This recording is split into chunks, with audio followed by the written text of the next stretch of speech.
Good morning, everybody. Welcome to another episode of the Smashy Business Show. Today is September 18th, 2024, Wednesday, middle of the week. Very exciting. Very excited for the weekend. My name is Hind Al Dah. I am here with my co-host Abdul Majid Awan. How are you, Abdul Majid? I'm good. Just a little flu, but Right. everything is great. It's going around in the city or the country, I guess. It is. The weather is changing. Yep. I know a lot of people with the flu at this very moment. So hopefully you feel better soon, and as all other people with the flu are. Let's get on to our main news this morning. So UAE-Australia finalized landmark CEPA agreement. Groq teams up with Aramco to power AI in Saudi Arabia, and PIF to invest $5 billion in Egypt. Main story of the day, UAE and Australia finalizing the landmark CEPA agreement. This is major news. So the CEPA agreement has been introduced in 2008, and it's basically bilateral agreements between the UAE and other countries. They did it already with India, with what other countries, Majid? I'm blanking out. But it helps both countries with facilitating trade and streamlining the process, making it much better for both parties.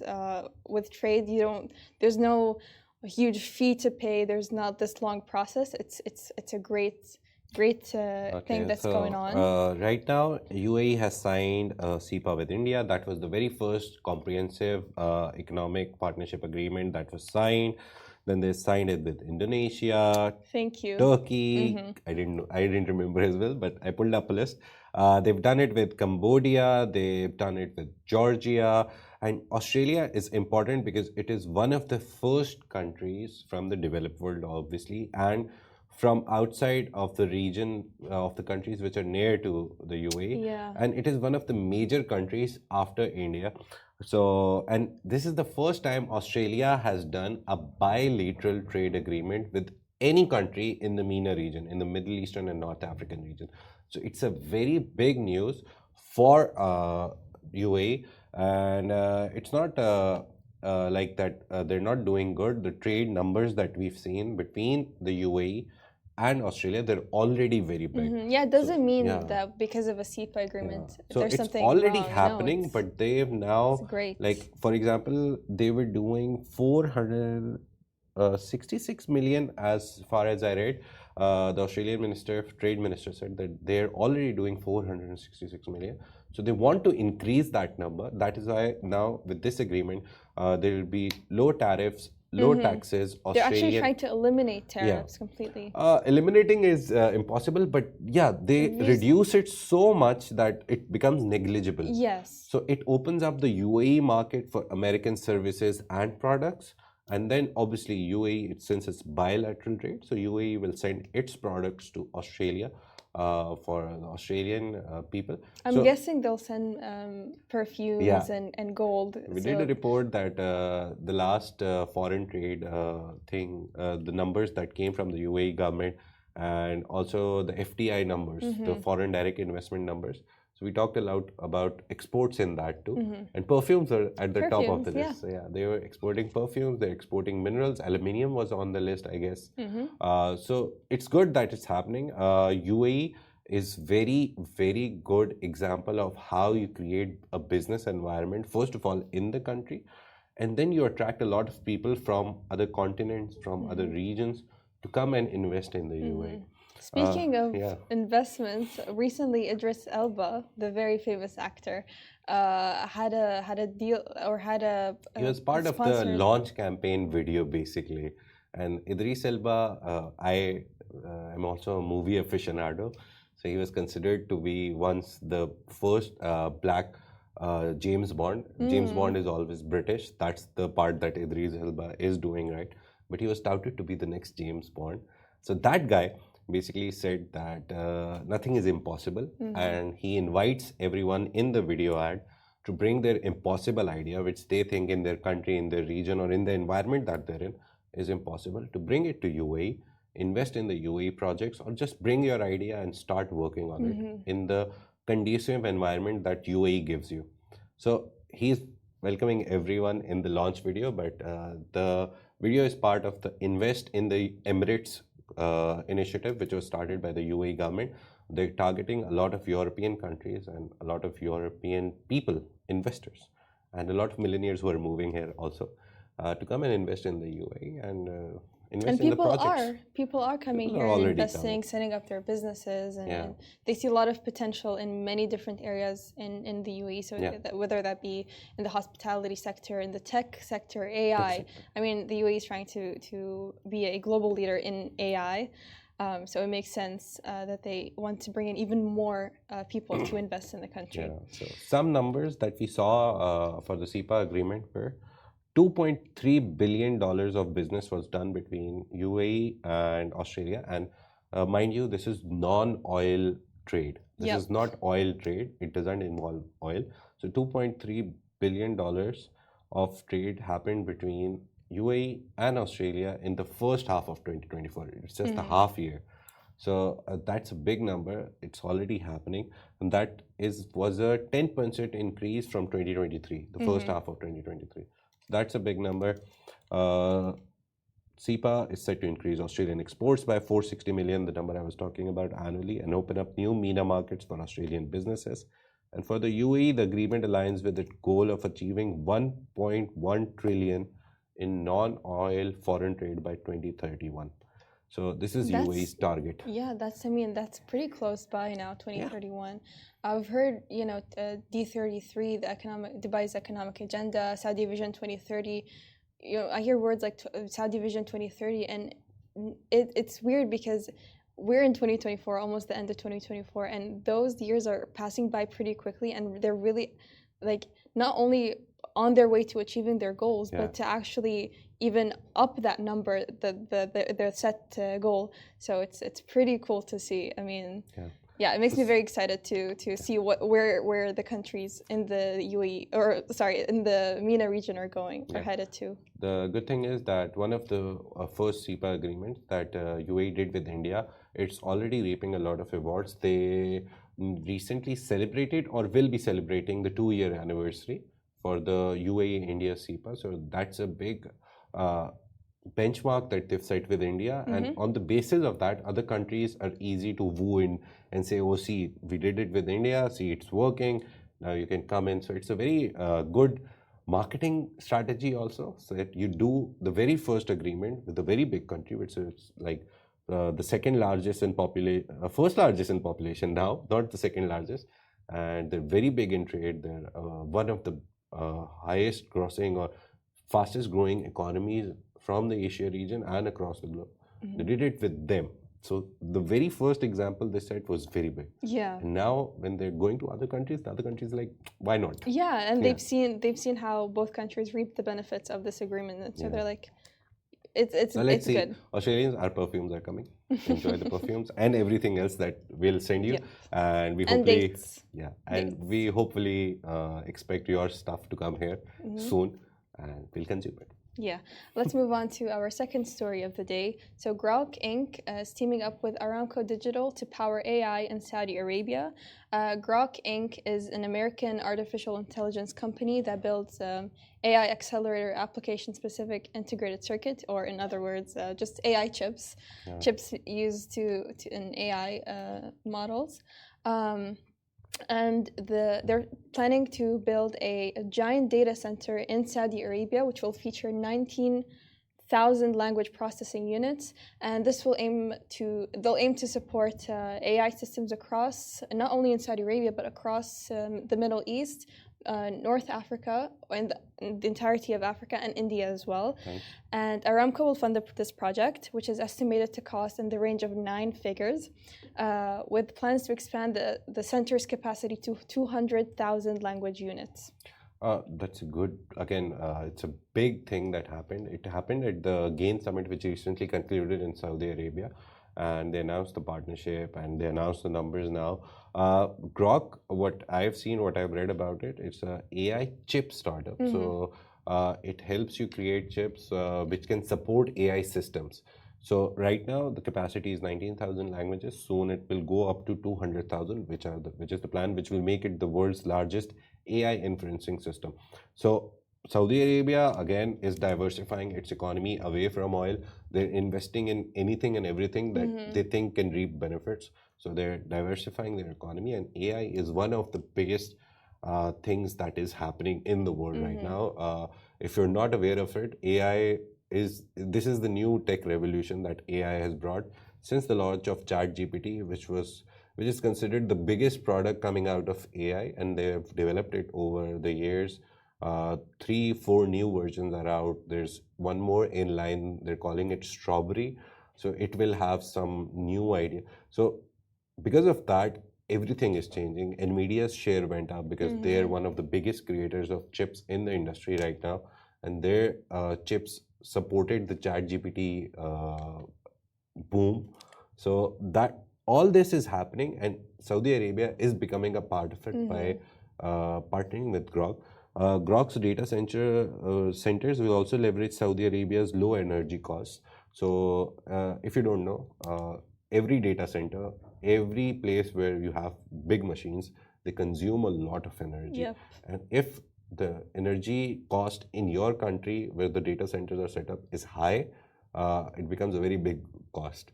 So in Saudi Arabia, again, because of oil and gas present there, the energy cost is low. So that is why it will also help. So if they're spending 100, they can reap good benefits out of it. Yeah. They won't be spending 110 on something which will give them like only $10 back. They're saving energy costs because of their presence in Saudi Arabia. And this also supports Aramco's AI ambitions in the energy sector. Aramco is an oil giant, so backed by Saudi. And the broader tech applications that they're trying to do through Aramco's digital arm. And all of this, everything that happens in Saudi Arabia, again, for 1 million and for one time, everything is leading towards Saudi Vision 2030. It's one of the biggest things that the world is waiting to see, and the results of it when 2030 comes. So as soon as 2030 hits, we'll see how much good Saudi has done. There's a lot of other economic agendas in UAE as well. Dubai Economic Agenda, D33, which says that they want to do something, they want to reach their targets, economic targets by 2033. So these are good. Yeah. I think having big targets is always good. Yeah, and especially if they're doing so well that they're actually exceeding those targets. And this data center is set to be launched or set to be actually operational by the end of this year, which is pretty soon. Someone once told me that if you have a small target, for example, if I give you $100 to climb 10 floors of a building, you'll climb the 10 floors and you'll get the $100. But if I tell you that for every floor, I'll give you $10, and now there is a 100-story building, so you'll obviously go 20, 25. So always setting higher targets gets you more motivated and also more benefits. Yeah. So these are like astronomical targets set by Saudi Vision, Dubai, UAE. So let's see, hopefully they will reach them. Even if they don't reach them, they're doing pretty good. I remember the tourism target they've already achieved, Saudi Arabia. The amount of money they wanted to earn from tourism and the number of people they wanted to attract to Saudi Arabia, already done. So still with 6 years left. So that's very good sign for the region and for the country of Saudi Arabia. Let's move on to our final main story of the day. Again, Saudi Arabia. Again, Saudi Arabia. Their Saudi Public Investment Fund, PIF, will invest $5 billion in Egypt. And this is just at their first stage, but the Saudi Crown Prince Mohammed bin Salman has instructed the Saudi Public Investment Fund to invest the $5 billion into Egypt. And this announcement was followed by a meeting between the Egyptian Prime Minister Mustafa Madbouli and the Crown Prince in Riyadh to discuss strengthening bilateral relations. Not a lot of information has been provided just about yet, except for the amount of money. There's not much has been provided as to the reasoning behind it or where the fund will be invested in exactly. But this investment still signifies strong economic ties between Saudi Arabia and Egypt. And it follows the creation of the Saudi-Egyptian Investment Company in 2022, which is a subsidiary of PIF. And this move, again, because not a lot of information has been provided, but it may aid in Egypt's economy, which has been supported by $5.3 billion in Saudi deposits with Egypt's central bank as of 2023. So yeah, further details again will come soon. This was announced in a cabinet meeting by an Egyptian cabinet minister that this happened, and this amount of money is coming. But the sectors which will be, which the money will go into, the timeline, how many steps are there? This is the first step. Do we have like the second, third, fourth, fifth step, or do we have only like 2 steps? All of the details will come out soon. But what we've seen in the industry across the MENA region and the Middle East especially, not the whole MENA region, Middle East, Egypt, UAE and Saudi Arabia have been very close in the past 2 or 3 years. UAE's, a lot of companies which are state-owned and privately are based in the UAE, they're going to Egypt, they're getting contracts for solar power plants, other power plants. So construction projects are being given to UAE companies. A lot of UAE building construction projects are being given to Egyptian companies.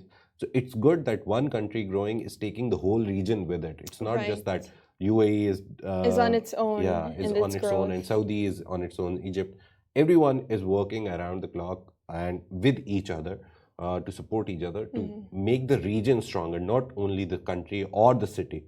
It's just about growing alone, but with everyone else. Yeah. Alone but together. Yeah, alone but together. So yeah, that's the good thing about this region. Everyone wants to grow. We were also talking about that Middle East is not only like these 3 countries. There's a lot of countries involved. But in the example was that Europe, when we talk about Europe, there's only like 4 or 5 big names that we always talk about. We always refer to those countries, France, but we do Germany, say Europe. Yeah, I mean, and we say, oh, Europe is growing. Europe did that. Europe. So Middle East, these 3 countries are big, obviously, but other countries are also following suit. Eventually, the whole region will become the new Europe. That is what the plan is, I guess, and that is what the idea is. So yeah, we talked about a lot of stuff today. The important stuff, the very businessy stuff. UAE and Australia have finalized a landmark deal. They call it CEPA, Comprehensive Economic Partnership Agreements. This is the 12th or 13th CEPA that the UAE have signed. The very first they signed with India. Groq, which is an AI chip startup, they've teamed up with Aramco, which is a Saudi-backed oil giant, to power AI in Saudi Arabia. And lastly, Saudi Arabia is investing $5 billion in Egyptian economy. The sectors haven't been announced. The money, where it will go, how many stages are there, all that hasn't been announced.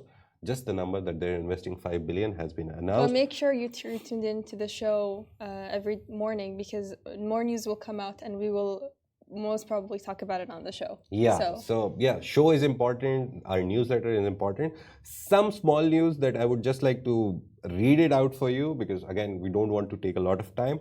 Abu Dhabi's Mubadala backed. Recently, Mubadala, one of the biggest investment giants in Abu Dhabi, they invested in Revolut, which is a fintech giant, which is a banking system, online banking system, which recently valued at $45 billion, Revolut. Wow.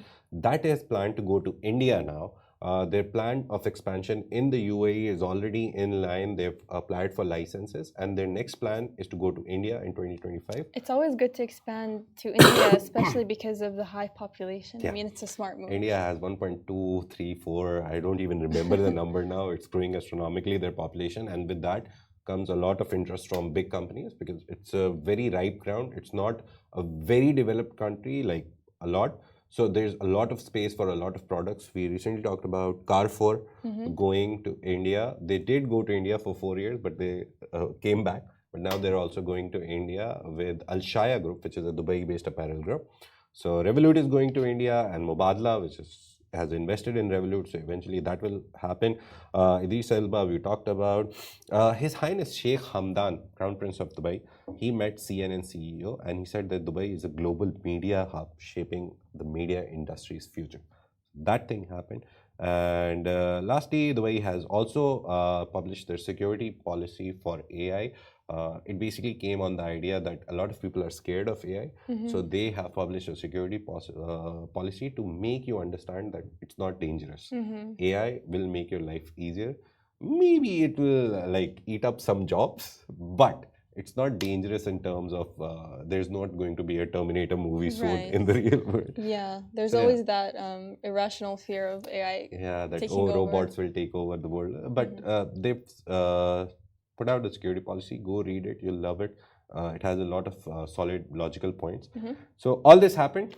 We'll see you tomorrow in the morning. Just Yes. one announcement that I forgot to make in the start. We have an industry event happening tomorrow. Yep. Local influence, global impact. At the Dubai office. Yeah, Augustus at the Dubai Media's office, Dubai Augustus office. Media, and we'll be hosting a lot of industry leaders and influencers. And our very own CEO of Augustus Media, Richard Fitzgerald, would be there. A lot of other people would be there. So everyone will be there. Yeah. So we'll post about it on all our socials. Love in Dubai, Augustus Media, and we'll try to Smashy do Business. a lot of stuff on Smashy Business. So keep an eye out for our first industry event. Yes. So if you missed the first half of the show, you can always find us on all these streaming platforms like Spotify, Apple Podcasts, and Anghami. Actually, you should rewatch the show because yesterday we had an interesting conversation with Marcelo Piva, who is the regional director sustainability director of Tetra Pak. And Tetra Pak is a company that makes all the cartons. We all know about cartons. We all have them in our kitchens, in our fridge. So we had a very interesting conversation with Marcelo. You can also always find us on all the social media platforms like TikTok, Instagram, X, Facebook, and YouTube. Thank you for joining us on the Smashy Business Show, a Smashy Business production, part of the Augustus Media Podcast Network. We'll see you tomorrow.